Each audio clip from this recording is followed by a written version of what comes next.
Welcome everybody. Today we'll be talking about how to tweak mmbackup for maximum performance. Today we have Dominic Mueller-Wicke, who is our technical lead on the Spectrum Protect development team based out of Germany. And I'm going to go ahead and turn it over to him. Dominic. Thank you, Tricia. I will start now with the performance tweaks and considerations you should think about if you run mmbackup in a larger environment. I split that in 4 different portions, and I will start with considerations on file system scan and pre-processing of the mmbackup, and I will also spend some minutes on the include-exclude processing that is done from mmbackup. As you can imagine, mmbackup uses the policy engine. The policy engine is used on all nodes in the cluster that should attend the backup run. And this will load a huge amount of memory and also will take a lot of CPU cycles on all nodes that are used in the cluster. Furthermore, the I/O rate for metadata, that means the I/O rate in your inode tables, and also the I/O rate for data that belongs to the shadow DB, which is also stored in the file system, is high if mmbackup is used to back up the file system. It is recommended to serialize the backup of different file systems and potentially share the workload of backup between the nodes. For example, if you have a 4-node cluster and you have 4 file systems to be backed up, it might be a good idea to have node 1 and 2 started for the file system backup of your file system 1 and use node 3 and 4 in parallel to back up your second file system.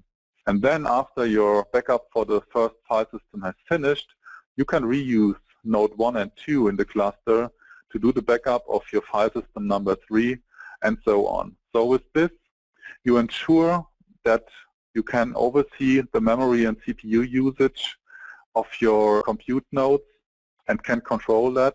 In addition, you have a good control on the I/O that is performed on your metadata and your data in your file systems. In addition, mmbackup creates a lot of temporary files. Not just the shadow DB that is created and will be kept in the file system, but there are also the scan results from the policy engine scans and also the temporary files that are used in terms of sorting, backup processing, and pre-sorting files for sending to the Spectrum Protect server.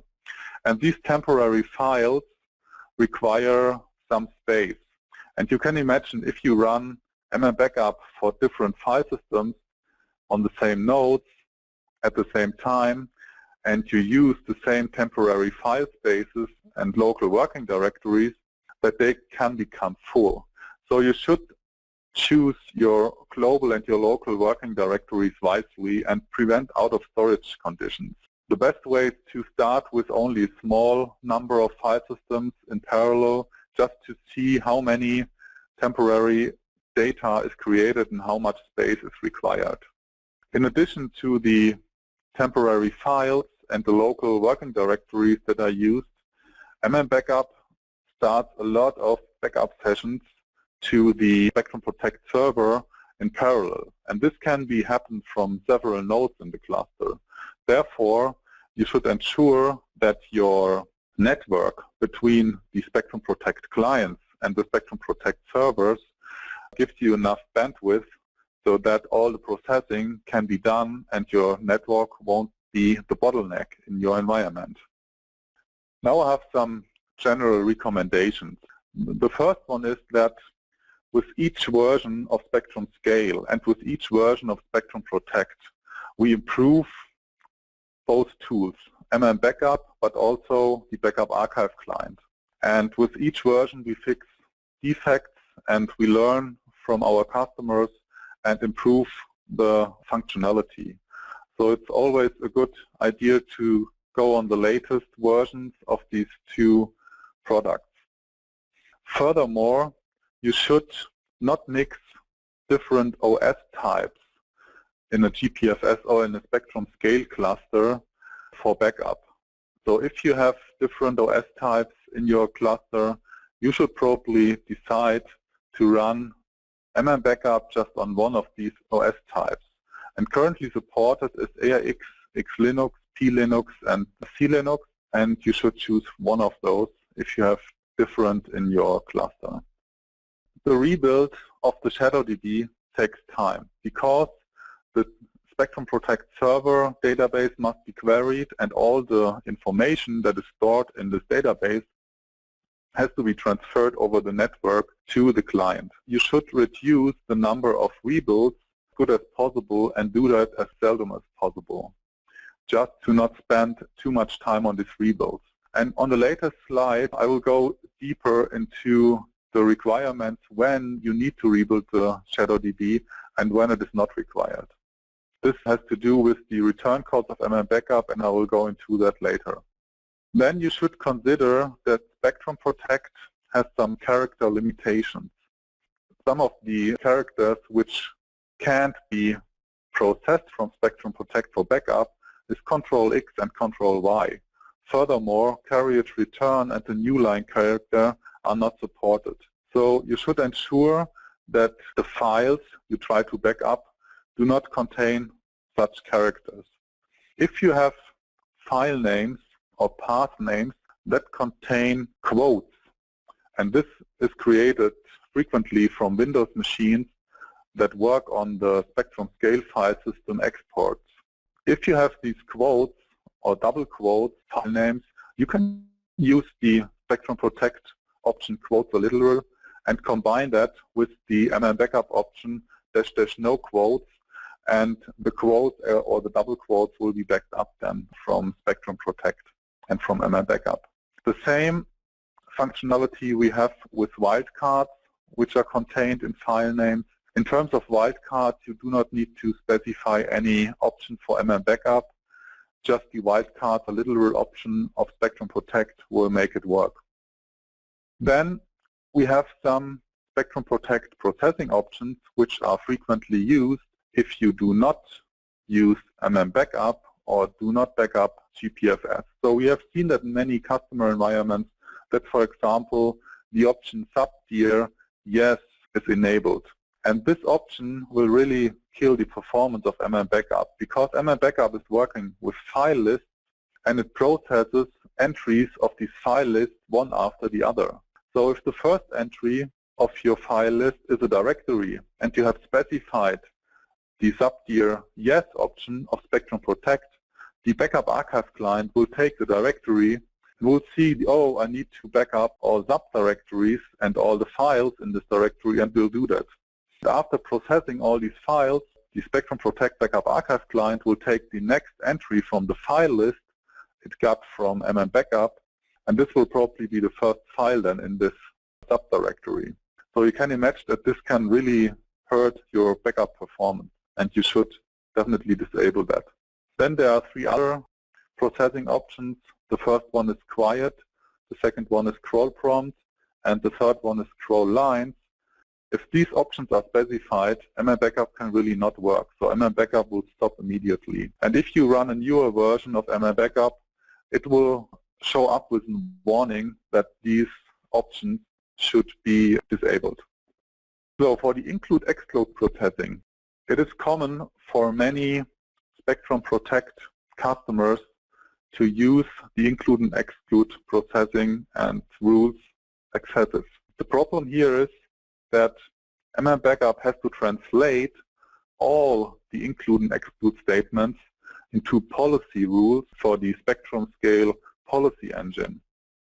Each additional rule means that the decision processing of the policy engine takes more time. So that means the usage of include and exclude statements has a direct impact of the performance of mmbackup.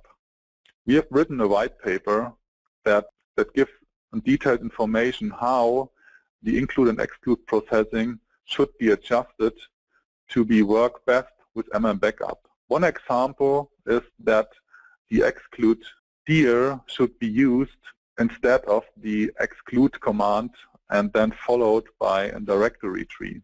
So this makes it easier for mmbackup to create policy rules.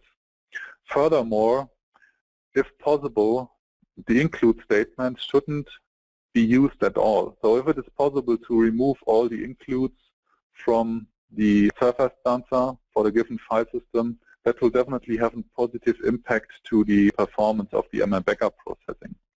If you use include rules only to do some management class binding in your environment, you can probably let them in and export the mmbackup setting mmbackup _ignore _include.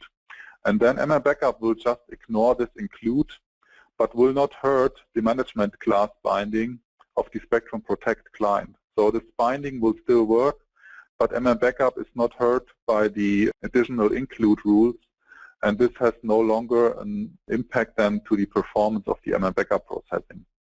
If you go to the link I added here, which is in TechNote in the internet, then you can find more details on this, and this might be probably interesting if you currently move from a standard Spectrum Protect environment to an mmbackup environment and want to reuse your server stanzas. Another interesting topic is directory trees and files. The combination of a file system mount point, the directory path, and the file names in Spectrum Protect is the unique identifier of a file and an object for backup. So that means if you rename a file or if you move a file to a different directory, that means that this file will be a new candidate for backup. The same happens if you have ACL or EA data combined with your files, because ACL and EA data is stored with the files in the storage pool at the Spectrum Protect server. A change of this metadata will lead to a new backup of the file.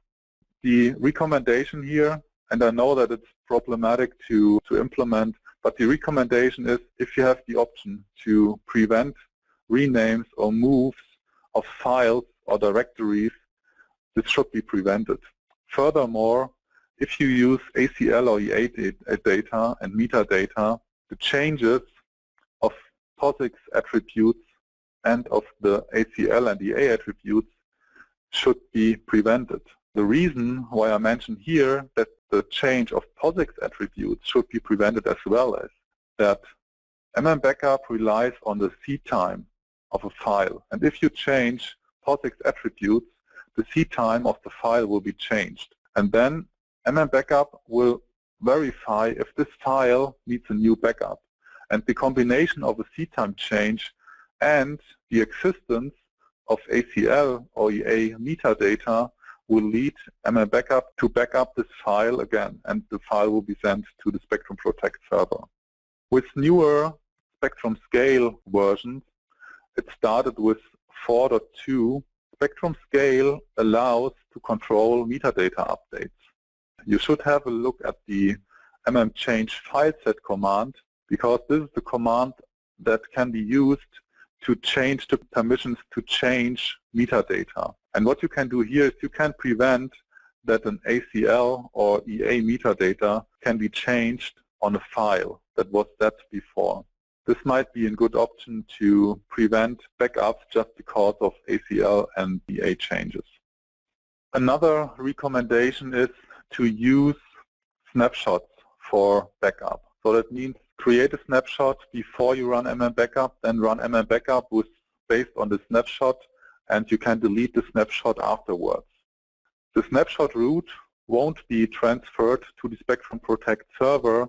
That means the Spectrum Protect server has the file path and file name without the snapshot root information. This is required so that the restore can work later and the file can be restored into the live file system again.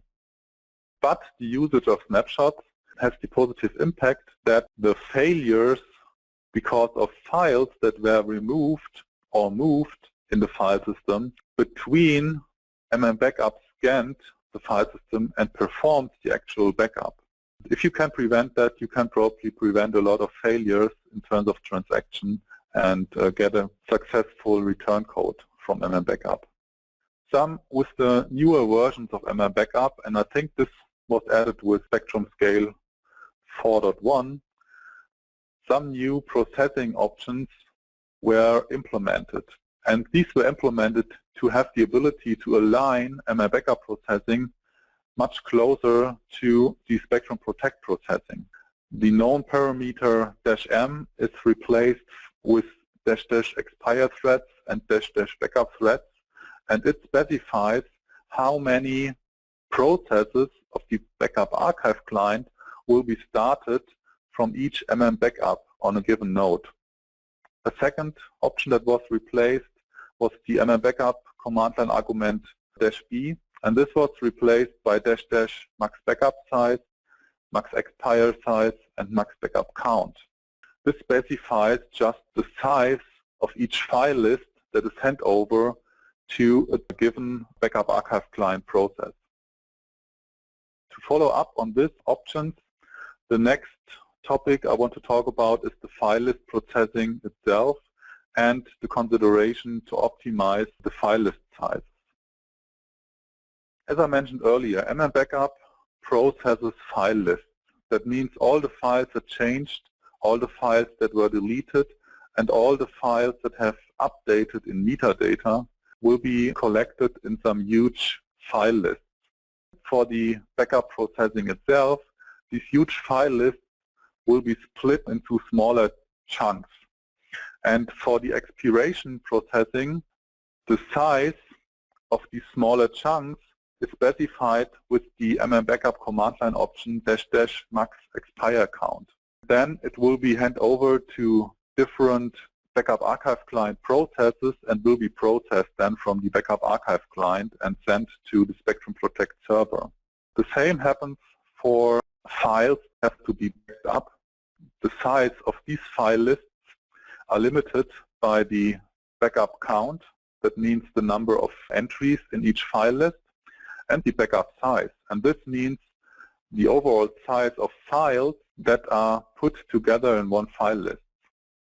The different file lists, the smaller chunks, will be processed then as well from the backup archive client, and data will be sent to the Spectrum Protect server. Each file list that is processed from mmbackup starts one IBM Spectrum Protect backup archive client command line. That means for each file list that is processed, a new process of the backup archive client will be started. Depending on the server session related settings, one or more of these sessions will be opened for each process. And that means that the backup archive client has options to specify the number of sessions that will be opened against the Spectrum Protect server. What you should consider to improve the performance of mmbackup, and you know that your transactions between the client and the server are working very well without any problems typically. So that means no network interruptions, no interruptions from the server. Then you should probably use higher values for your mmbackup option, max backup count and max backup size, because this will lead to larger file lists that are handed over to the Spectrum Protect backup archive client.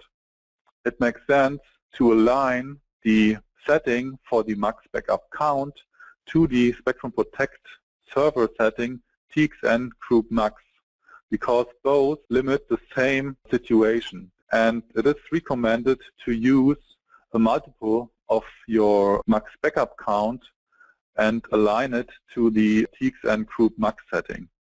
The same situation we have for the max backup size option of the mmbackup command. You should align it to the Spectrum Protect client option txn byte limit. And here you should also use a multiple of the max backup size and align it to the txn byte limit. The reason for that is just you ensure in this way that huge file lists will be handed over to the backup archive client. Then the backup archive client will establish a session against the Spectrum Protect server or multiple sessions, and inside a session you will have multiple transactions against the server. The reason why that is beneficial is that the transaction is much more cheaper compared to a creation of a new session against the server. Therefore, the overall processing can be increased in performance here. The same situation we have for the mmbackup option max expire count, the Spectrum Protect server option TX and group max. So you can also use here multiple of the max expire count and align it to the TX and group max setting of the server, and you will see higher performance then if you align these options. The last topic I want to talk about is the parallelism in backup, restore, and expire processing, and the considerations you can take here to optimize the session and transaction handling. I would say tricky option of the Spectrum Protect backup archive client, and this is the option resource utilization. And most of you will be probably familiar with this option because it specifies the number of sessions that are opened from one backup archive client process against the TSM server. And what makes this option special is that the setting and the value you can choose does not really reflect what really happens in the background. For example, the default of this value is 0. And this means that you will see probably one session that sends data to the Spectrum Protect server and one session that queries the Spectrum Protect server. And these numbers can be increased with higher values. And if you, for example, specify the value number 10, then you will probably see 7 sessions that send data to the Spectrum Protect server and one session that queries. That can be different for different types of processing. The numbers are added here into this table is for file list-based backup, and the reason is just that mmbackup uses file lists. These are the most important values. This option has impact to backup processing, but also to restore processing, and it has also impact to the archive and retrieve processing. In terms of expiration processing, the resource utilization option has no impact. For expiration, the Spectrum Protect backup archive client will use just one session all the time. Please keep in mind the resource utilization. On the next slide, we will need this information. On this slide, I have prepared some math. It is used and can be used to calculate the number of parallel backup sessions that will be opened from mmbackup if you start a file system backup. So the first multiplier you need to consider is the number of nodes you specify. And this can be done with the mmbackup argument -n. So you can specify beginning with one node up to multiple nodes or so much nodes you want to use. So this is the first multiplier. The second multiplier for the sessions is the number of mmbackup threads. And this is specified with the mmbackup parameter --backup threads. And that just means the number of parallel backup archive client processes that will be started on each node. The third multiplier is the calculation of sessions based on the resource utilization option. You can take here the value and look up in the table I showed before to see how many sessions will be opened in reality. The fourth multiplier is the number of parallel backups for sure. You start again on Spectrum Protect server. The result of this calculation will be the number of parallel backup sessions you will see at a specified Spectrum Protect server. So this result number must be below your setting for max sessions at the Spectrum Protect server. If you use a file pool on the Spectrum Protect server side or you back up directly to tape, the max nummp option must be considered as well here. You should ensure that the sessions which come in from the client side, so from mmbackup, are below these numbers. What could be important, and that's why I added it here, is if you go directly to tape and you have just a limited number of mount points because of the number of your tape drive, you can use this calculation here to specify the number of backup threads in mmbackup. So, and you can calculate how many backup threads you can use based on the given number of node setting of your resource utilization. On the next slide, I've done the same math for the expiration processing. That's a little bit easier because expiration processing has the resource utilization option has no impact here. So the first multiplier is again the number of nodes you specify, then the value you specify for the -- expire threads parameter of mmbackup is the second multiplier, and the third multiplier is the number of parallel backups you run. And with this you will have the result of the number of parallel expiration sessions you will see, and this should for sure again below the max sessions setting you have specified for the given server. If your business process allows to foresee, for example, days which an assumed higher amount of expirations. So for example, if you have to delete a lot of documents at the end of the month, then you can probably play with the values for the backup threads and the expire threads at these days to increase the overall performance of your backup. So just use higher expire thread settings if you know that you will have a lot of deletions in your file system at the given day. And the backup processing and the overall performance will increase. What you should keep in mind is that in parallel to the expiration processing, the backup processing can happen, and for sure some restore processing could happen as well. You should have enough sessions left to allow other processing as well at the same time. The last math I did was for restore, and that's again a little bit easier. You have here just the number of VA client processes. So mmbackup has no impact here because the restore is done with the Spectrum Protect backup archive client command line or graphical user interface. So you have to specify the number of VA client processes as the first multiplier, and the second multiplier is just the value you can get out of the table for the resource utilization setting you choose. I have the same recommendations here. You should consider the settings for max sessions and also for the max nummp setting you have on your server, and you should keep in mind that in parallel backup processing can happen for sure. Now I'm coming to the result evaluation, and as you all probably know, Spectrum Protect has 4 well-defined return codes, and this is the case for many years now. So if you get a 0, all operation completed successful. 4 means that the operation was successful but some files were not processed. Then 8 means that the operation completed with warnings, and a 12 means that the operation completed with error messages. So this did not change for a long time and will probably never change.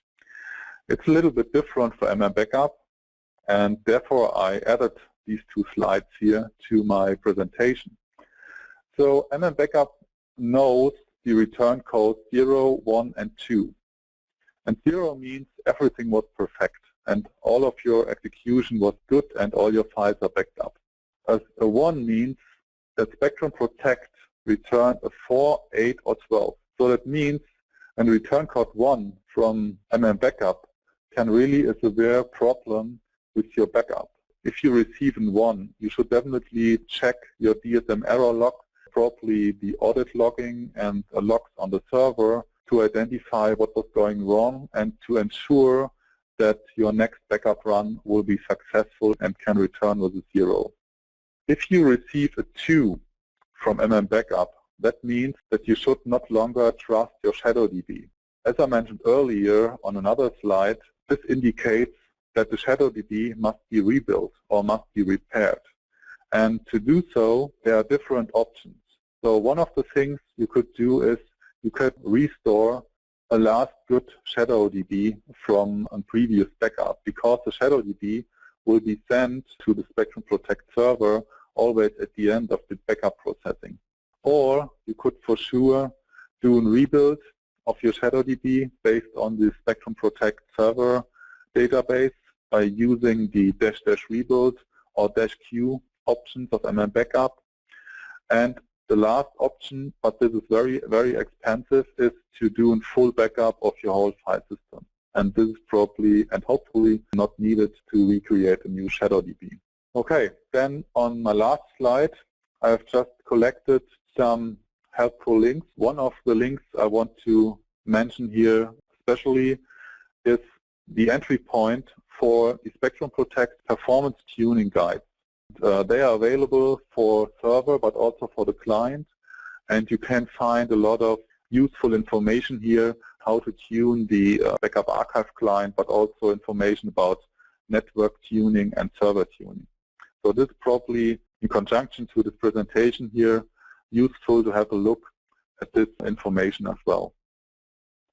Back to you, Tricia. Remember, thing I wanted to clarify, on slide 11, you mentioned that people should be at the latest version, and we do have 8.1 that was announced on December 6th and GAing on December 9th. So would version 8.1 be applicable?